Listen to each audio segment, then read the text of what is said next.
Golden State Media Concepts bring you Book Review Podcast, a haven for bookworms of all ages and the widest genres, from mystery to memoirs, romance to comedy, fantasy to sci-fi. If you love to read, this is a podcast for you. It's the Golden State Media Concepts Book Review Podcast.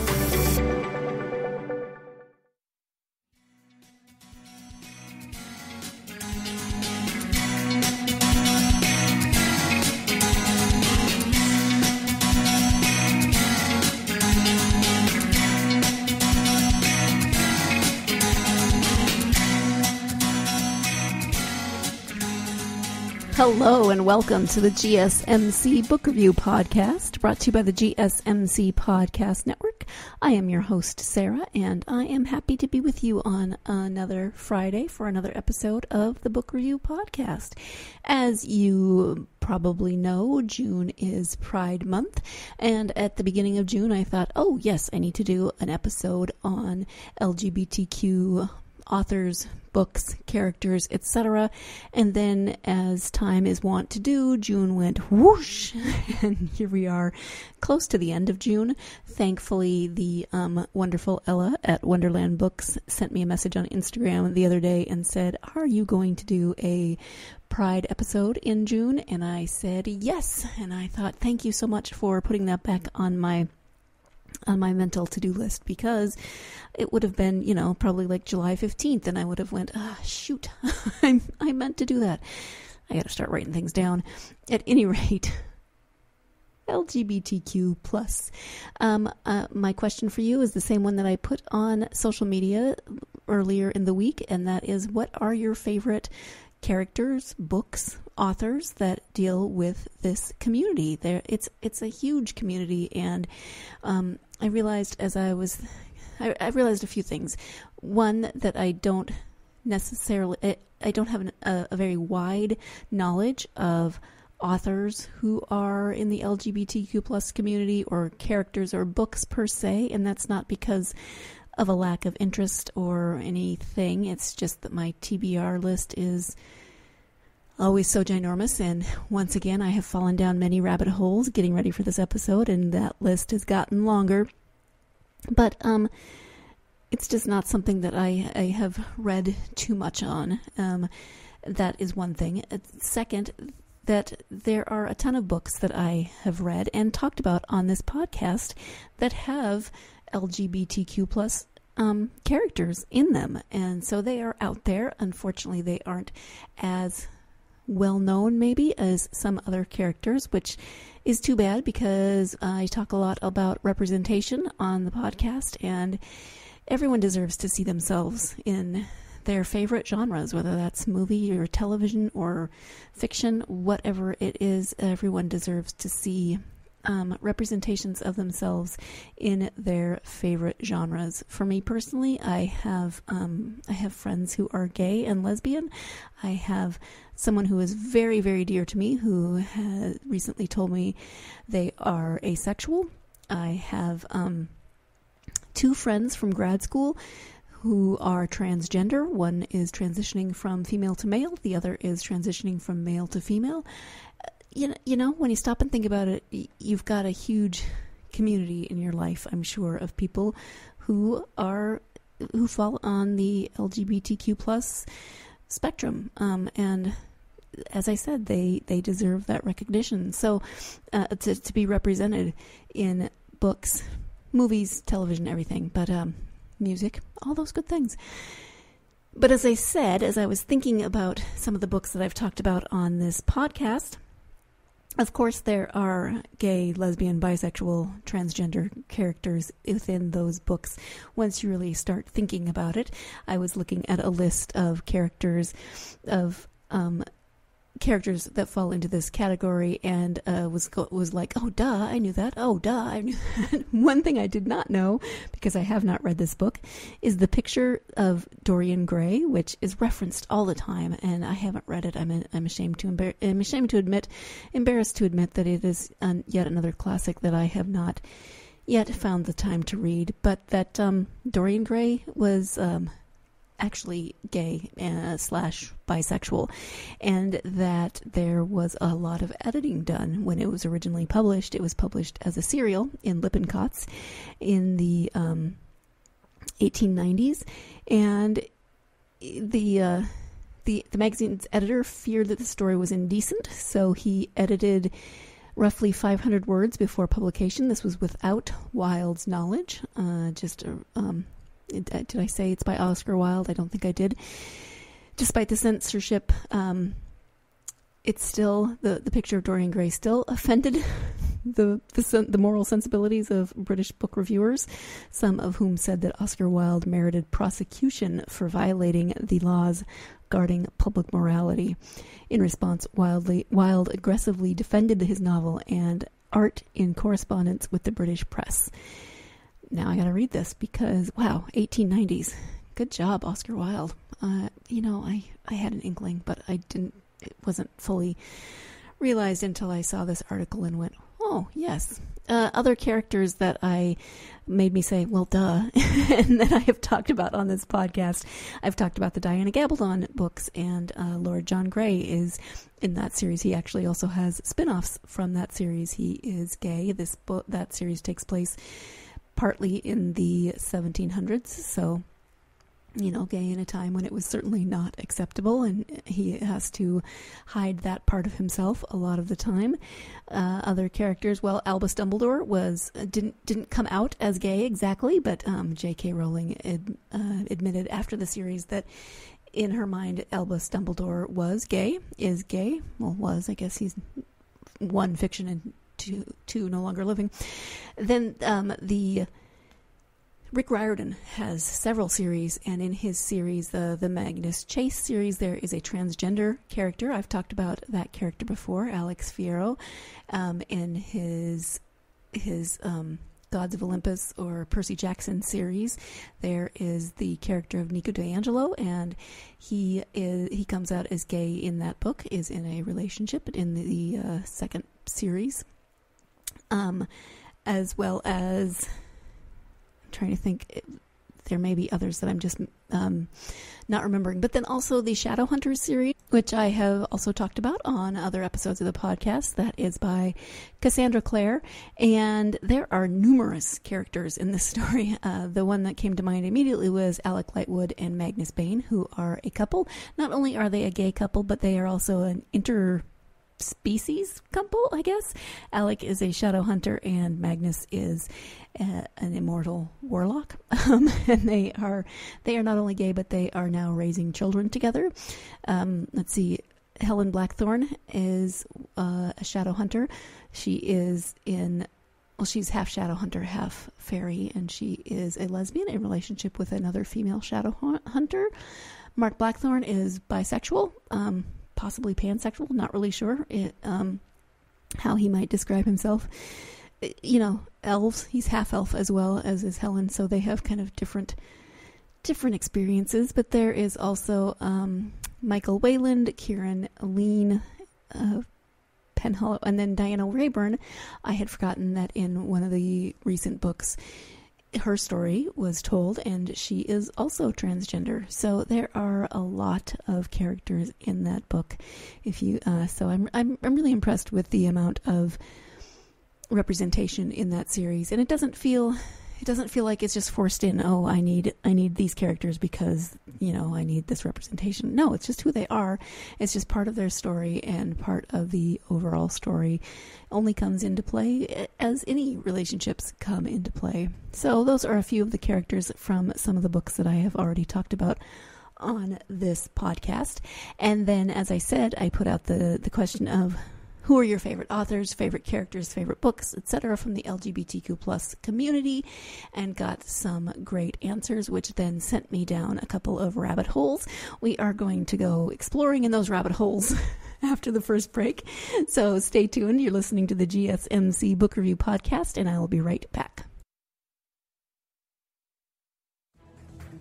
Want to find out what movies to go see? Then check out the GSMC Movie Podcast. It's your ticket to the latest movies, whether it's a new blockbuster event, romantic, comedy, or action flick. This show has got it all covered. They talk some what to go see now, don't bother, what's hot on Netflix, and everything in between. That's gsmcpodcast.com/movie-podcast. When it's all about the movies, it has to be this new show. Don't forget to like them on Facebook and follow them on Twitter. Visit gsmcpodcast.com for more info.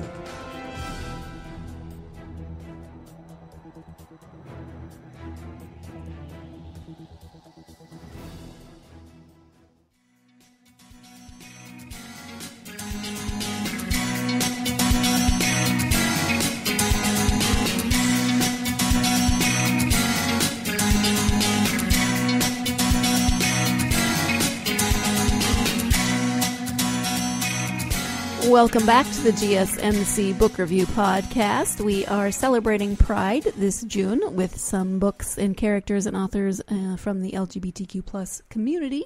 As I mentioned before the break, I asked the question on Instagram, what are your favorite characters, your favorite authors, your favorite books, etc. And the first answer I got actually is from an author who has been on the podcast a couple of times. Cynthia Diamond writes the Weird Love series, and that's urban contemporary fantasy and romance. If you don't remember or haven't heard those interviews, she writes those series, and she should have been in the list of the first segment when I was talking about characters of books that I've talked about on this podcast, because she does have some characters that fall into that category. She's got some gay characters in hers, and I think she's planning on writing the story of two of those characters in an upcoming book, so looking forward to that. But she answered my question with pretty much anything by @GallagherWit, and so I went down one of those rabbit holes and found Gallagher Witt's web page. On that page, there are books by L.A. Witt, books by Lauren Gallagher, books by Anne Gallagher, books by Lori A. Witt. And I thought, oh, well, that's interesting. Is it a bunch of people? Are they related? How does this work? And on the About page, it says, of course, it would seem a bit silly to have a single site for multiple authors who aren't collaborating, but therein lies the rub. We're all the same person. Yes, it's true, but why use multiple names? Simple. Different names write in different genres. L.A. Witt writes almost exclusively gay male romance, including everything from contemporary to science fiction, plus some trans and genderqueer. Lauren Gallagher writes heterosexual, lesbian, and bisexual romances. Lori A. Witt sticks to the sci-fi, fantasy, and mainstream suspense, both of which may contain some LGBT and or romantic elements, but are predominantly science fiction fantasy. Anne Gallagher writes sweet romances and young adult, including asexual romances. And finally, Diana Fire writes horror, coming soon. So the different names just help readers quickly find the stories that interest them without needing to search through genres that don't. I love that. I love that there are so many different genres, and that this author, whoever he or she may actually be in real life, writes so many different kinds of genres, and that there is so much diversity and so many people and lifestyles represented in the books that are listed here. So if any of those sound interesting to you, then you should definitely check out this page. It is just www.gallagherwit.com. Easy enough. And then you find not only, you don't just get one author, well, one person, but under many names. 1, 2, 3, 4, looks like about 5 different names that this person is writing under. So I think that's cool, and I'm going to look into that and check it out. I also am intrigued by the young adult asexual romances that I might be able to recommend to my nearest and dearest good friend, to see if that is something that they might be interested in. So yay, I love learning something new. I love adding authors to my to-be-read list. which will never be finished, ever. But that's okay. It's a challenge I gladly accept. As I mentioned, At Wonderland Books is the person who helped jog my memory to do this episode, so I'm grateful to her. And she also responded to my social media post with a long list of books and authors that she likes, a couple of which I would like to highlight. The first is one that I had heard of and heard really good things about, but have not yet had a chance to read. That is Aristotle and Dante Discover the Secrets of the Universe. This is from April 1st, 2014. First of all, it's got a great name. It's got a great looking cover. It's a Prins Honor book. It's got a ton of badges on the front, so it looks like it's very well acclaimed. Aristotle is an angry teen with a brother in prison. Dante is a know-it-all who has an unusual way of looking at the world. When the two meet at the swimming pool, they seem to have nothing in common, but as the loners start spending time together, they discover that they share a special friendship, the kind that changes lives and lasts a lifetime. And it is through this friendship that Ari and Dante will learn the most important truths about themselves and the kind of people they want to be. And I guess I should tell you the author of this. That is Benjamin Alire Sens. And that is Aristotle and Dante Discover the Secrets of the Universe. So, young adult, and looks very good. I like it. Other books, let's see, by Benjamin. He's got really great covers. I like them. The Inexplicable Logic of My Life. That sounds like my life. It's got inexplicable logic, or possibly it's not logic at all. But yeah, I am interested. That's another author to add to my list. And if you have read any of his books, I would love to hear your thoughts. The other, well, she recommended a bunch.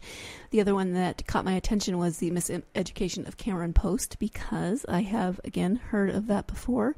It is by Emily M. Danforth. It came out in paperback May 28th, 2013. And the description of that, it's also, it has been made into a film starring Chloe Grace Moritz, and that was very well received at the Sundance Film Festival. But The Miseducation of Cameron Post is a stunning and provocative literary debut that was named to numerous Best of the Year lists. When Cameron Post's parents die suddenly in a car crash, her shocking first thought is relief. Relief they'll never know that hours earlier she had been kissing a girl. But that relief doesn't last, and Cam is forced to move in with her conservative Aunt Ruth and her well-intentioned but hopelessly old-fashioned grandmother. She knows that from this point on, her life will forever be different. Survival in Miles City, Montana means blending in and leaving well enough alone, and Cam becomes an expert at both. Then Coley Taylor moves to town. Beautiful pickup driving Coley is a perfect cowgirl with the perfect boyfriend to match.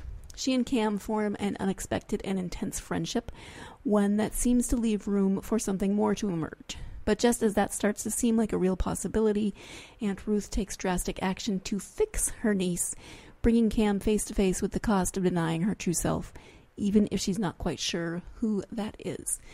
So really, really want to read this book, not only because I've heard good things about it, but also it takes place in Miles City, Montana. That is really, really eastern Montana. I grew up in western Montana, and Miles City is practically to North Dakota. Not that North Dakota is a bad place, it's just a way of describing how far it is in Montana, which is a very large state. And it is... Oh man, now I gotta read this, because if the author really does know Miles City, then she knows it's not a good place to be different, or... Oh, yeah, I can only imagine trying to come out in Miles City or to live... Oh, look, she was born and raised in Miles City. Excellent! She knows what she's talking about then. Definitely going on my to-be-read list, because Montana, yay, and looking forward to that story. There are others, of course. One of the authors that At Wonderland Books suggested is, David Levithan, and he writes, he's got a whole ton of books listed on his website. He says, he talks about how he doesn't like writing about himself. He'd rather talk about his books. This is the About Me page. I totally relate to that. It's, how do you figure out what you're supposed to write in those little short biographies? But he says, I am much happier talking about my books than I am talking about myself. My first novel, Boy Meets Boy, started as a story I wrote for my friends for Valentine's Day, something I've done for the past 22 years and counting, which is really sweet, and it turned itself into a teen novel. When not writing during spare hours on weekends, I am editorial director at Scholastic and the founding editor of the Push imprint, which is devoted to finding new voices and new authors in teen literature. With Boy Meets Boy, I basically set out to write the book that I dreamed of getting as an editor, a book about gay teens that doesn't conform to the old norms about gay teens in literature, i.e., it has to be about a gay uncle or a teen who gets beaten up for being gay, or about outcasts who come out and find they're still outcasts, albeit outcasts with their outcastedness in common. I'm often asked if the book is a work of fantasy or a work of reality, and the answer is right down the middle. It's about where we are going and where we should be. Of Boy Meets Boy, the reviewer at Booklist wrote, in its blithe acceptance and celebration of human difference, this is arguably the most important gay novel since Annie on My Mind, and seems to represent a revolution in the publishing of gay-themed books for adolescents, which pretty much blew me away when I read it. Viva la revolution. And then his About Me page goes on from there, talking about his books. I am definitely going to add this author as well to my to-be-read list. Oh, I love rabbit holes that take me so many fabulous places with fabulous books that will take me forever to get to. But again, as I mentioned when I was going to the last break, I am up for that challenge. Just keep on adding books to that TBR list. We are going to take our second break of the podcast. When we come back, we'll be wrapping up this episode, so stay tuned. You're listening to the GSMC Book Review Podcast, and I'll be right back. Tired of searching the vast jungle of podcasts? Now listen close and hear this out.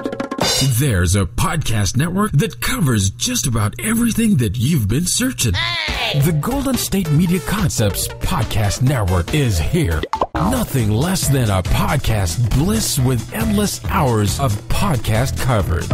From news, sports, music, fashion, cooking, entertainment, fantasy, football, and so much more. So stop lurking around and go straight out to the Golden State Media Concepts Podcast Network. Guaranteed to fill that podcast itch.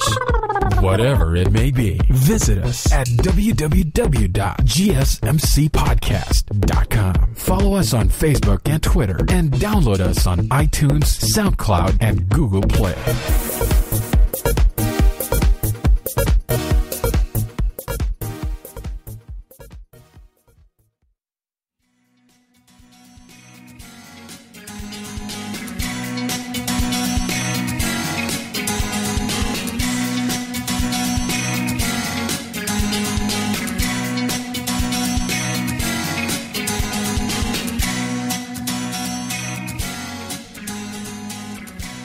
Welcome back to the GSMC Book Review Podcast. For this last segment, I did as I often do and just went and Googled, lists of books in this particular category, LGBTQ+, to see what was out there. And of course, there's a million and, a million that I now want to read. But a few that are from this list, which is from, let's see, what website did this one come from? PenguinRandomHouse.com. The first one on this list is called We Are Everywhere by Matthew Reamer and Leighton Brown. It is actually a photographic history of the queer liberation movement from the creators and curators of the massively popular Instagram account at LGBT_history, released in time for the 50th anniversary of the Stonewall riots. And actually, that is a good reminder that this is the 50th anniversary of the Stonewall riots. So this is, Pride Month is incredibly important anyway, but historically, this is the 50th anniversary. So it's even more important that we continue to advocate and be allies and talk about these incredibly important human rights issues. So, what else is on this list? Boy Erased by, it's Garrard, Gerard, not sure, Conley. This is a memoir, and through an institutionalized 12-step program, Gerard Conley was supposed to emerge heterosexual. Instead, even when faced with a harrowing and brutal journey, Gerard found the strength and understanding to break out in search of his true self and forgiveness. Oh, that one sounds really good, but it sounds like it's going to be heartbreaking because of the just the nature of the 12-step program, trying to reverse what nature has created. Modern Her Story by Blair Imani is an inspiring and radical celebration of 70 women, girls, and gender non-binary people who have changed and are still changing the world from the civil rights movement and Stonewall riots through Black Lives Matter and beyond. What else? Let's see what is next.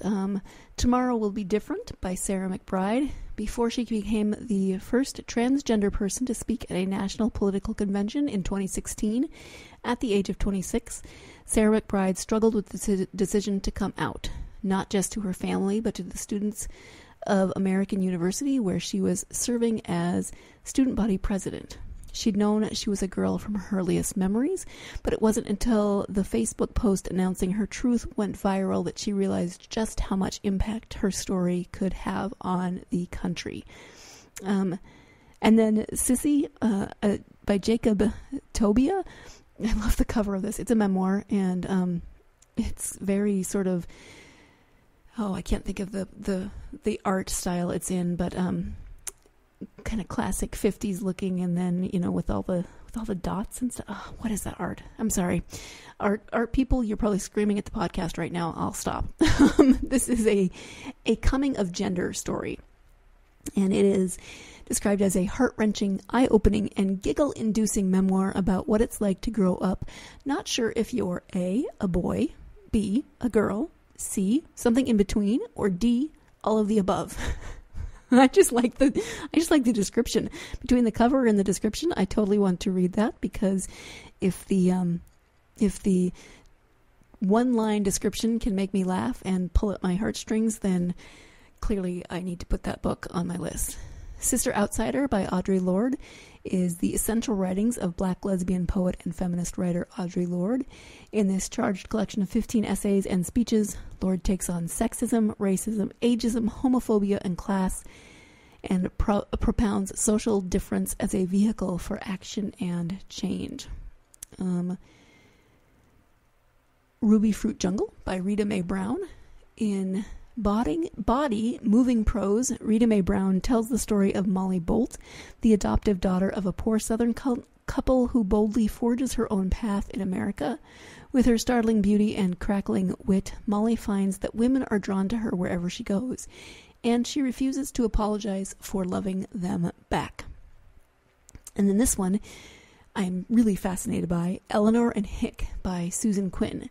A warm, intimate account of the love between Eleanor Roosevelt and reporter Lorena Hickok, a relationship that over more than 3 decades transformed both women's lives and empowered them to play significant roles in one of the most tumultuous periods in American history. If you listened to the podcast a couple weeks ago, you know that I have a fascination with First Ladies, so I definitely need to check this one out, because I need to know more about Eleanor Roosevelt, and something that you don't often hear about. This list goes on and on. It's great. I could keep going, but you can do that as well. Oh, Ask a Queer Chick.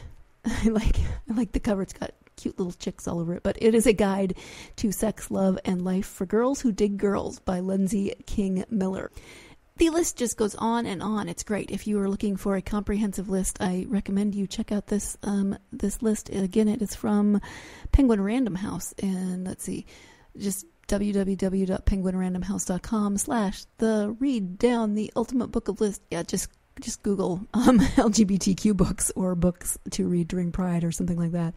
I'm sure it will come up, because this list just goes on and on. There is A Life of Gore Vidal. Eddie Izzard's book is listed on here. There's so many books on here that I could just keep sharing with you, but again, I'll let you go do your own discovering, because I now have to go bookmark this page so that I can start reading or find time. I don't know. I keep saying that. Find time. Can we just add extra hours to the day? Could we call them reading hours so that they don't have to be taken up with work or housework or anything else? They could just be extra hours in addition to the regular 24. Somehow we need to make it so that it wouldn't affect like circadian rhythms and all those things, but they could just be for reading. Is that possible? Can we work on that? Somebody out there, please? No? Okay. Well, thank you so much for tuning into this episode of the GSMC Book Review Podcast. Please join me again next week when we will again have our Tuesday interview. This time it will be with Karen Stefano, or Stefano. I need to double check with her how she pronounces her last name.